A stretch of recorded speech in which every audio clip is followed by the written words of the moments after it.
हरे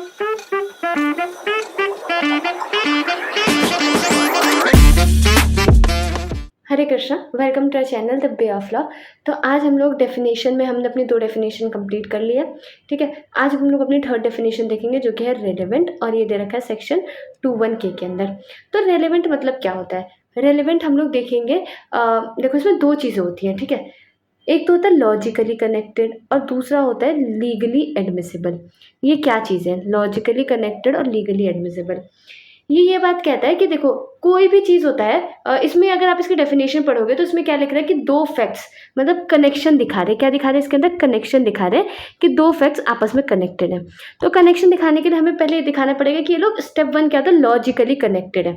जैसे मैंने आपको एग्जाम्पल दिया कि कोई इंसान है, ठीक है, वो कोई एक आदमी है, वो रोज़ ऑफिस जाता था, है ना, और वो क्या करता था, रोज़ पानी पी के जाता था ऑफिस, ठीक है। लेकिन एक दिन उसने पानी ना पी के, उसने नॉर्मल वाटर ना पी के स्पार्कलिंग वाटर पी लिया और उस दिन उसका मर्डर हो जाता है।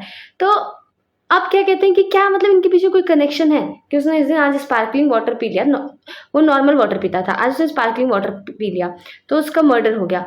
तो क्या ये जो है इनके बीच में किसी तरीके का लॉजिकल कनेक्शन है? नहीं, है ना। तो सबसे पहली चीज़ क्या होनी चाहिए? लॉजिकल कनेक्शन होना चाहिए, ठीक है। जैसे ऐसे हो सकता है कि आज वो अपने एक फ्रेंड से मिलने गया, आज वो ऑफिस किसी ऐसे इंसान के साथ गया जिससे उसकी एनिमिटी थी। तो ये सब चीज़ें क्या होंगी? लॉजिकली कनेक्टेड होती हैं।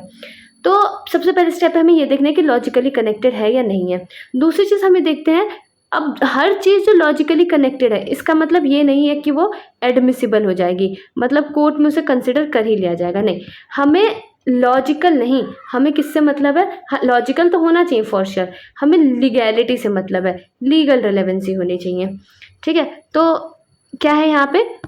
लीगली एडमिसिबल है या नहीं है। लॉजिकल कनेक्शन तो ठीक है, तो बाय डिफॉल्ट होना ही चाहिए, लेकिन हमें ये देखना चाहिए कि क्या इंडियन एविडेंस एक्ट अलाउ कर रहा है। अगर इंडियन एविडेंस एक्ट अलाउ करता है तो ये जो है इसे हम लोग क्या मानेंगे? ये एडमिसिबल होगा और इसे रिलेवेंट माना जाएगा।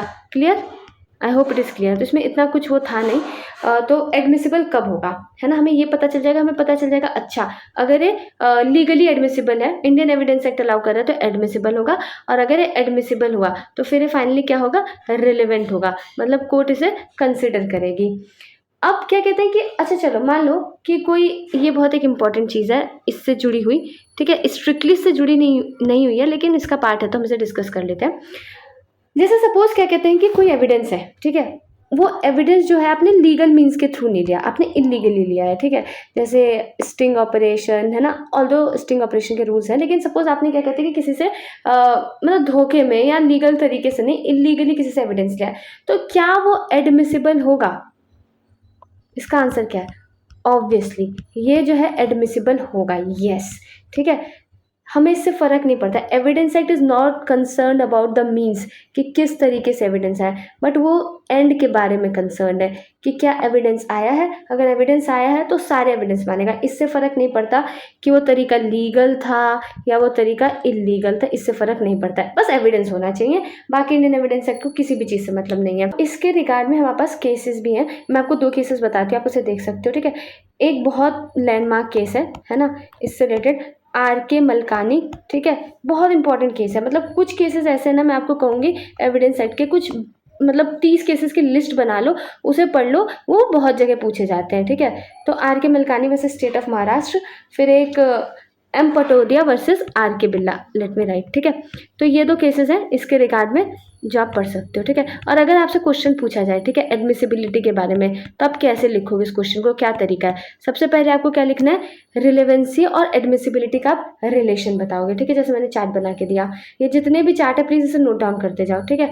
तो इनके बीच का पहले रिलेशन बताओगे, फिर दूसरी चीज़ आपको क्या बतानी है, आप ये बता दोगे कि इलीगल तरीके से किसी एविडेंस को प्रोक्योर किया है तो भी वो एडमिसिबल होगा, एडमिसिबिलिटी पे कोई भी असर नहीं पड़ेगा। तो किसी भी तरीके का डाउट हो please do mention the comment box, है ना। बहुत हम धीरे धीरे जा रहे हैं, एक एक मैं डेफिनेशन को कवर करें। कोई भी डाउट हो do mention the comment box, will try our best to improve it and to help you. Thank you for watching this video. Hare Krishna. Video तो एंड हो चुकी है, पर आप हमसे कनेक्ट कर सकते हैं हमारे इंस्टा ID पे, लिंक डिस्क्रिप्शन में दिया गया है। और ऐसी और वीडियोस देखने के लिए हमें सब्सक्राइब करें। हरे कृष्णा।